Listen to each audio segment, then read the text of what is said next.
इस देश में लाखों की संख्या में ऐसे जमीनी जनप्रतिनिधि हैं, ग्राम प्रधान से लेकर के और मेयर तक, जो जमीनी धरातल पर बहुत महत्वपूर्ण काम करते हैं। उनके दायित्व तो दिए, लेकिन जो कुछ उनको नहीं दिया वह था उनका वेतन नहीं दिया, उनका भत्ता नहीं दिया और उनका पेंशन नहीं दिया।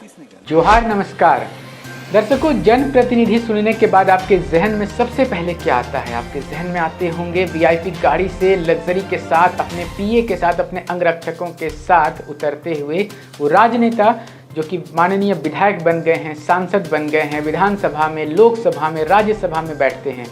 मगर इस देश में हजारों लाखों की संख्या में वो जनप्रतिनिधि भी रहते हैं जिन्हें कि जनता उसी प्रकार से मतदान करके चुनती है जैसे विधायकों और सांसदों को चुनती है। उसी प्रकार से ये लोग भी चुन करके अपनी जिम्मेवारियों को निभाने के लिए आते हैं।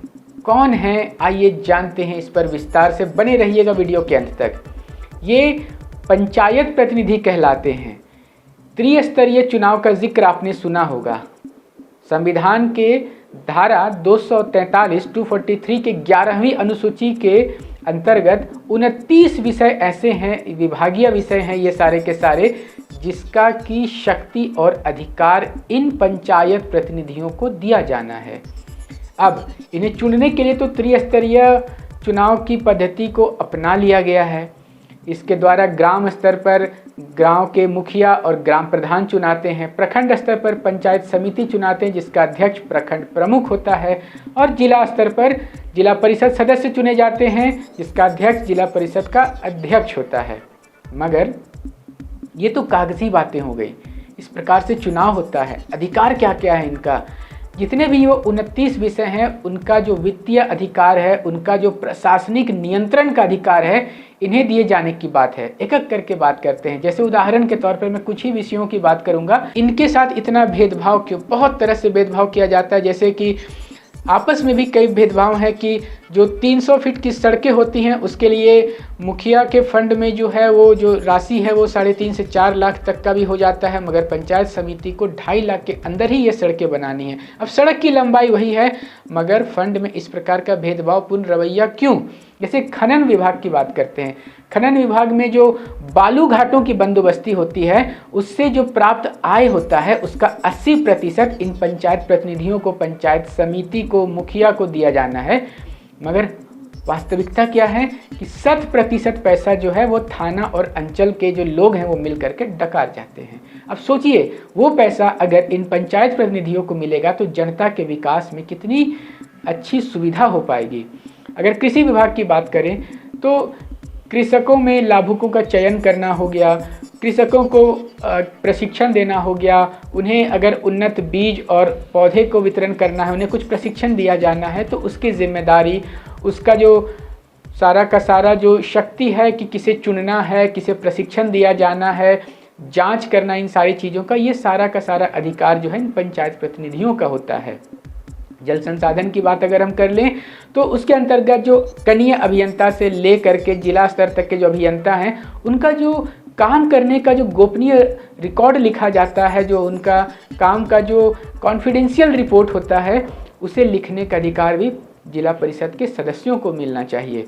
साथ ही साथ अगर हम अन्य विभागों की बात कर लें, अगर शिक्षा की बात कर लें तो शिक्षा विभाग के अंतर्गत जो शिक्षक हैं उन्हें छुट्टी लेने के लिए इन पंचायत प्रतिनिधियों का, मुखिया का, पंचायत समिति का या प्रमुख का हस्ताक्षर और अनुमति का अनुमोदन होना ज़रूरी होता है। साथ ही साथ स्कूल की मरम्मती हो गई या फिर स्कूल में किसी प्रकार की सुविधा है, नल नहीं है, पानी नहीं है, 4 दीवारें नहीं है, तो इन सारी बातों को, मुद्दों को उठाने के लिए स्कूल में पढ़ाई का स्तर कैसा, ये जाँच करने का अधिकार इन पंचायत प्रतिनिधियों को प्राप्त है।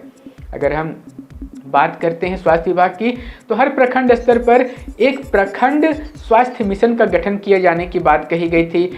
प्रखंड के जो प्रतिनिधि हैं और जो विभाग के प्रतिनिधि हैं उनको एक आपस में कोऑर्डिनेशन कमेटी बनानी है जिसके अंतर्गत की प्रखंड के लोगों को अच्छी स्वास्थ्य सुविधाएं मिल सकें, और जो कर्मी हैं, जो फील्ड के स्टाफ हैं, एएनएम हो गए या फिर जो अन्य जो स्वास्थ्य कर्मी हो गए, उनकी जो उपस्थिति है वो सुनिश्चित करने के लिए, उन्हें छुट्टी देने के लिए, इन सारी चीज़ों पर नियंत्रण के लिए जो है पंचायत प्रतिनिधियों को अधिकार है, मगर वास्तविकता इससे बहुत परे है।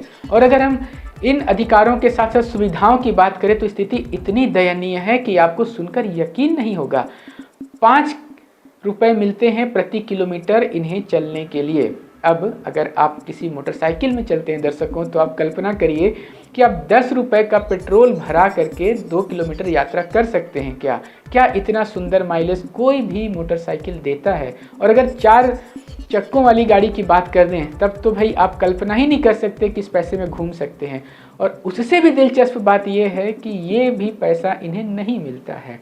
इन्हें जो मानदेय मिलता है वो इतना न्यूनतम स्तर का है कि आप उसकी कल्पना नहीं कर सकते हैं। जैसे कि जो प्रोटोकॉल होता है, जो सिस्टम होता है, जो पदों का जो स्तर है उसका भी ध्यान नहीं रखा गया है। जैसे कि पंचायत समिति और मुखिया का पद बराबर होता है, मगर मुखिया को 2500 मिलते हैं तो पंचायत समिति सदस्य को महज 750 रुपये दिए जाने का प्रावधान किया गया है। वो भी समय समय पर इन्हें मिलता नहीं है, लंबा इंतज़ार करना पड़ता है सालों साल का, तब जाकर के पुरानी राशि का इन्हें भुगतान होता रहता है। उप मुखिया को 500 रुपये दिया जाना है।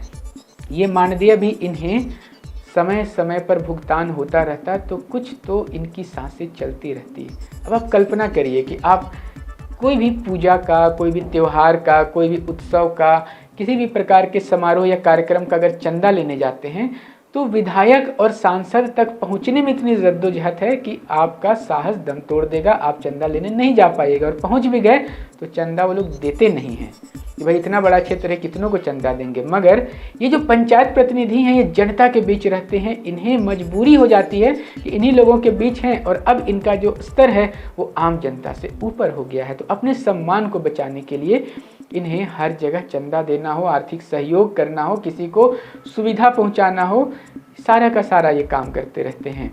सामाजिक सुरक्षा विभाग या समाज कल्याण विभाग के अंतर्गत जो भी सुविधाएं होती हैं उसे भी धरातल पर इन्हें उतारना होता है। आंगनबाड़ी का चयन करना, आंगनबाड़ी का चलना, वहाँ पे मरम्मती, वहाँ पर कुछ सुविधाएं असुविधाएं उसका जांच करना, ये सारे अधिकार इनको प्राप्त हैं।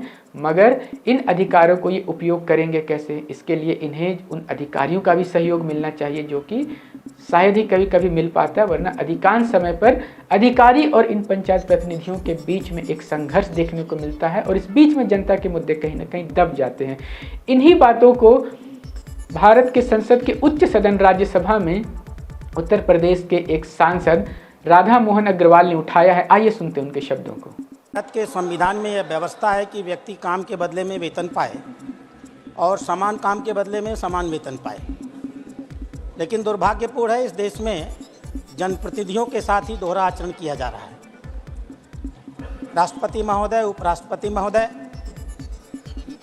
केंद्र के मंत्रीगण, राज्य के मंत्रीगण, माननीय सांसदगण, माननीय विधायकगण, इन सब ने संवैधानिक तरीके से और कानून बना करके अपने अपने वेतन की, अपने अपने भत्ते की और अपने अपने पेंशन की व्यवस्था की हुई है। ये व्यवस्था संविधान प्रबद्ध माध्यमों से हम लोगों ने की है।